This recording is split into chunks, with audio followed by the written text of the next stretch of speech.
नमस्कार, study IQIS में स्वागत है आपका। मैं हूं अमृत उपाध्याय। 24 फरवरी को एक रिपोर्ट आई थी, आपको याद होगा, इंडियन एक्सप्रेस में, और मैंने इस पर वीडियोस भी बनाए थे काफी।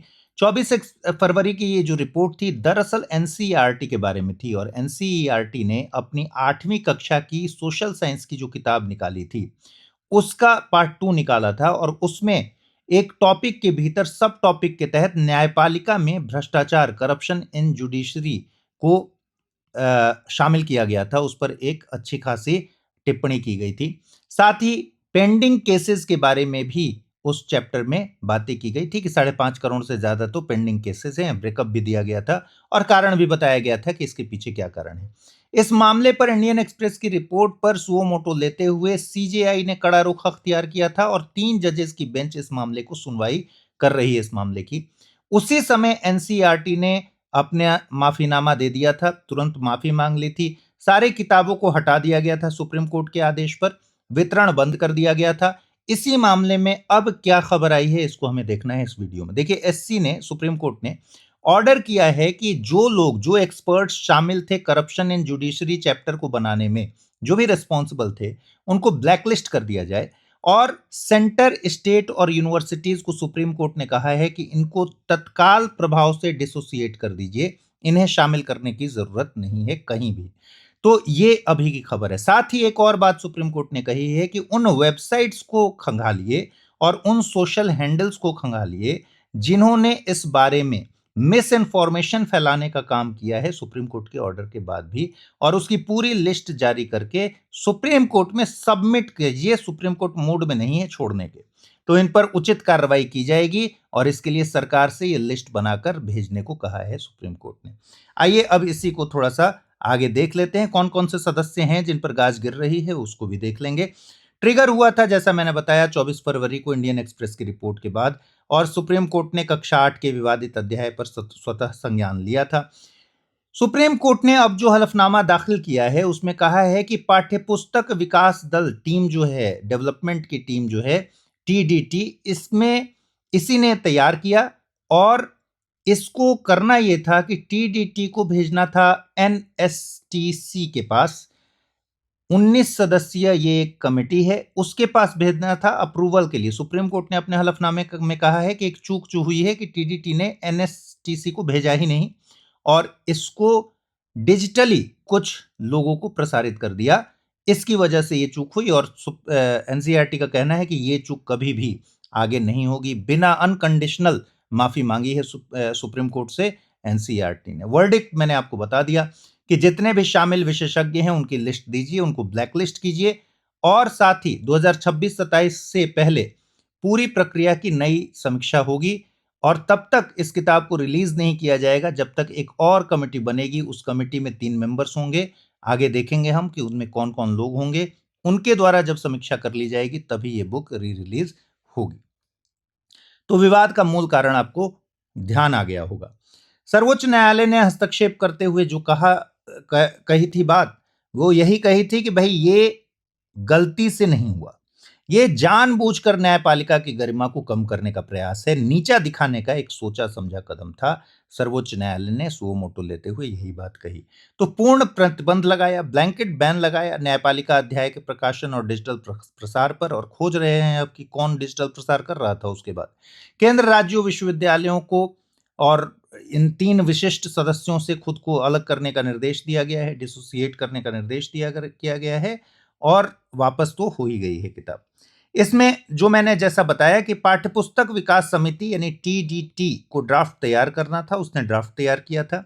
इसे भेजना था 19 सदस्यीय एनएसटीसी की पूर्ण समीक्षा के लिए, लेकिन एनसीईआरटी का कहना है कि यहीं पर भारी चूक हुई है। अगर ये ऐसा हुआ रहता कि 19 सदस्यीय एनएसटीसी के पास भेजा गया रहता तो शायद ये गलती नहीं होती और अंतिम मंजूरी उसके बाद होनी थी, लेकिन केवल कुछ सदस्यों के बीच ये डिजिटली प्रसारित हुआ, बिना उचित समीक्षा के प्रकाशित हो गया, और यहां पर भारी चूक हुई।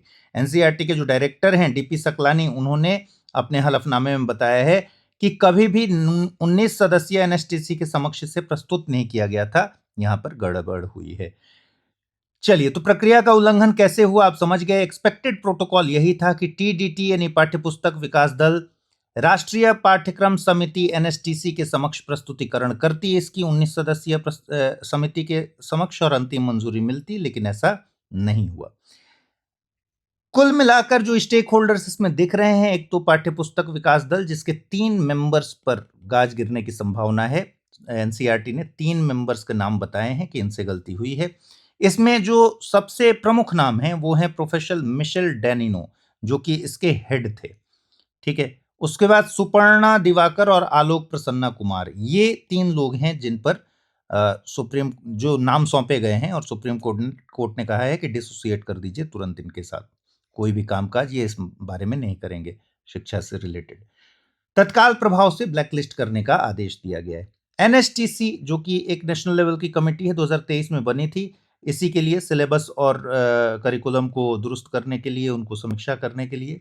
तो 19 सदस्यीय इस समिति को ही इस प्रक्रिया को फाइनल करना था, लेकिन ये इससे दरकिनार रही, किनारे रही, इसको नहीं भेजा गया, ऐसा कहना है एनसीईआरटी का। हालांकि अजीबोगरीब बात है, एनसीईआरटी को पूरी तरह से जिम्मेदारी लेनी चाहिए। अगर कोई चूक हुई भी तो फिर ये तो ओवरऑल इस प्रोसेस की जिम्मेदारी 3 इंडिविजुअल्स पर डालने से बेहतर एनसीईआरटी के नेतृत्व को ले लेना चाहिए था इसकी जिम्मेदारी।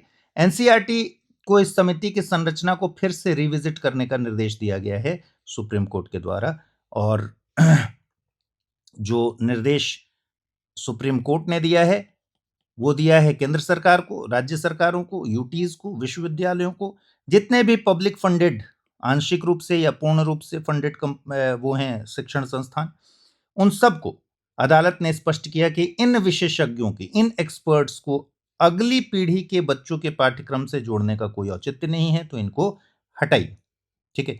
अब सवाल है कि एनसीईआरटी ने कहा है कि हम तो रिवाइज करके और वापस ले आएंगे, आप निश्चिंत रहिए, लेकिन सुप्रीम कोर्ट ने कहा कि भाई आप रिवाइज तो कीजिए ही, लेकिन एक 3 सदस्यीय विशेषज्ञ समिति बनेगी और इस समिति में एक पूर्व वरिष्ठ न्यायाधीश, एक प्रमुख शिक्षाविद, एक प्रसिद्ध कानून के जानकार, यानी वकील मान लीजिए इनको, एक वकील, एक प्रमुख शिक्षाविद और एक पूर्व वरिष्ठ न्यायाधीश, इनकी समिति बनेगी जो फाइनल करेगी। जो संशोधित अध्याय है तब तक इसको प्रकाशित नहीं किया जाएगा जब तक ये कमेटी इसको, डोमेन एक्सपर्ट्स की कमेटी इसको रिव्यू ना करे और इसको मंजूर ना कर ले, ठीक है।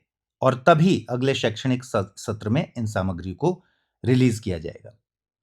इसके अलावा जैसे मैंने कहा कि सुप्रीम कोर्ट के आदेश में यह भी कहा गया है कि सोशल मीडिया पर भ्रामक टिप्पणियां जो फैलाई गई हैं उनकी लिस्ट को जारी किया जाए, जारी किया जाए in the sense supreme court में सबमिट किया जाए, और उन पर सुप्रीम कोर्ट एक्शन लेने के मूड में है। यहां एक बात ध्यान रखिए कि सुप्रीम कोर्ट ने अपने ऑर्डर में यह भी बात कही है कि इन निर्देशों का उद्देश्य कतई ये नहीं है कि जो ऑब्जेक्टिव तरीके से या लेजिटिमेट क्रिटिसिज्म है सुप्रीम कोर्ट के कार्यप्रणाली को लेकर, पूरी न्यायपालिका की कार्यप्रणाली को लेकर, अगर कोई उसका वस्तुनिष्ठ और वैध आलोचना करता है, लेजिटिमेट क्रिटिसिज्म करता है, तो उसका रोकना मकसद नहीं है उसको, वो तो बिल्कुल ठीक बात है, उसमें कोई दिक्कत की बात नहीं है। हालांकि ये बड़ी अजीबोगरीब बात है कि किस तरह के निंदा को, क्रिटिसिज्म को हम लेजिटिमेट मानेंगे, ऑब्जेक्टिव मानेंगे, और किसको सब्जेक्टिव मानेंगे और किसको अवैध किस्म का मानेंगे, ये भी सुप्रीम कोर्ट को ही तय करना है। ये स्पष्टीकरण सुनिश्चित करता है कि अदालत की कार्यवाही केवल पाठ्यपुस्तक निर्माण में हुई प्रक्रियात्मक खामियों और अनुचित सामग्री के खिलाफ है, न कि लोकतांत्रिक असहमति के खिलाफ। तो ये बहुत अप्रिशिएटिंग बात है कि सुप्रीम कोर्ट ने क्लियर किया है कि भाई कोई अगर ऑब्जेक्टिव तरीके से आलोचना करता है या लेजिटिमेट क्रिटिसिज्म करता है, उसको डरने की जरूरत नहीं है। वहां पर इन निर्देशों का मतलब ये नहीं है कि उनको रोका जाए। अगर फैसले के प्रभाव को देखें तो एब्सोल्यूट अकाउंटेबिलिटी एक इसका फैक्टर है। पाठ्यक्रम की जो समितियां हैं उनको अब शॉर्टकट के लिए व्यक्तिगत और पेशेवर रूप से जिम्मेदार ठहराया जाएगा, ठीक है। और सख्त शैक्षणिक निगरानी, स्कूली बच्चों के लिए संवेदनशील विषयों पर सामग्री तैयार करने में कानूनी और विषय विशेषज्ञों की अनिवार्य रूप से उनको इंक्लूड किया जाए, ये भी इसका एक मैसेज है। और एक नया प्रेसिडेंट सेट करना कि स्पष्ट करता है, यह निर्णय शैक्षणिक स्वायत्तता की आड़ में संवैधानिक संस्थाओं की अनुचित आलोचना को बर्दाश्त नहीं किया जाएगा, ठीक है। संस्थागत ढांचे को अगर हम देखें तो एनसीईआरटी जो कि गवर्निंग बॉडी है, राष्ट्रीय शैक्षिक अनुसंधान और प्रशिक्षण परिषद, इसका पूरा फुल फॉर्म है। इसके अंदर में आता है एनएसटीसी, राष्ट्रीय पाठ्यक्रम और शिक्षण अधिगम सामग्री समिति, 19 सदस्यीय ओवरसाइट कमेटी है, 2023 में गठित की गई थी। इसके अंदर में टीडीटी यानी टेक्स्ट बुक डेवलपमेंट टीम आती है, जिसने कक्षा 8 की जो ये किताब है इसको ड्राफ्ट किया था। विवाद के केंद्र में 3 लोग हैं, जैसा मैंने बताया। मिशेल डेनिनो जो कि प्रमुख हैं, हेड हैं, आईआईटी में गेस्ट फैकल्टी हैं और मूलतः इंडिया के नहीं हैं। आलोक प्रसन्ना कुमार और सुपर्णा दिवाकर। इसमें ध्यान दीजिए कि इन 3 लोगों में से केवल एक ही लीगल एक्सपर्ट हैं। मिशेल डेनिनो अध्यक्ष हैं इस टीडीटी के सामाजिक विज्ञान पाठ्यपुस्तक विकास समिति के। बैकग्राउंड इनका है, फ्रांस में जन्मे हुए हैं, 70 के दशक में इंडिया है और आईआईटी गांधीनगर में गेस्ट प्रोफेसर के तौर पर काम कर रहे थे। इनका जो कोर फोकस एरिया है वो है सिंधु सरस्वती सभ्यता पर इन्होंने काफी काम किया है। आर्यन आक्रमण के सिद्धांत को खारिज करने के कार्य के लिए प्रसिद्ध हैं और आईआईटी में इंडियन नॉलेज सिस्टम्स को लेकर जो कोर्स है उसके समन्वय करता है। आलोक प्रसन्ना कुमार जो कि एकमात्र व्यक्ति हैं कानूनी पृष्ठभूमि वाले इस पूरी टीम में, 3 लोगों की टीम में, ड्राफ्टिंग टीम के सदस्य थे। विधि सेंटर फॉर लीगल पॉलिसी के को फाउंडर थे, हालांकि स्टेप डाउन हो गए थे जब एनसीईआरटी का ये काम ये कर रहे थे उसके पहले। जुडिशियल रिफॉर्म्स और संवैधानिक कानून पर इनकी एक्सपर्टीज है। कॉलेजियम प्रणाली के आलोचक हैं, पारदर्शी नियुक्ति की वकालत करते हैं। जेल में बंद आरोपियों के लंबित मुकदमों और न्यायपालिका की देरी पर इन्होंने आलोचनात्मक लेख लिखे हैं, लेकिन लीगल एक्सपर्ट हैं, तो इस बात से समझिए कि इनकी एक्सपर्टीज काफी वहां काम आई होगी। सुपर्णा दिवाकर मुख्य सलाहकार चीफ कंसल्टेंट है एनएसटीसी कार्यक्रम कार्यालय में। पृष्ठभूमि इनका विकास क्षेत्र और शिक्षा, ये प्रोफेशनली शिक्षा से जुड़े हुई हैं। अदम्य चेतना एनजीओ के साथ पहले कार्यरत और भारतीय ज्ञान प्रणाली में इनकी भी विशेष रुचि है। ठीक है, तो कुल मिलाकर जो 3 नाम आ रहे हैं जिन पर आगे आने वाले समय में देखना होगा कि कोई अपील होता है सुप्रीम कोर्ट में या सुप्रीम कोर्ट का रुख कुछ लचीला होता है या नहीं होता है। फिलहाल तो इन तीनों लोगों के लिए सुप्रीम कोर्ट ने साफ कर दिया है कि इनको डिसोसिएट कर दिया जाए।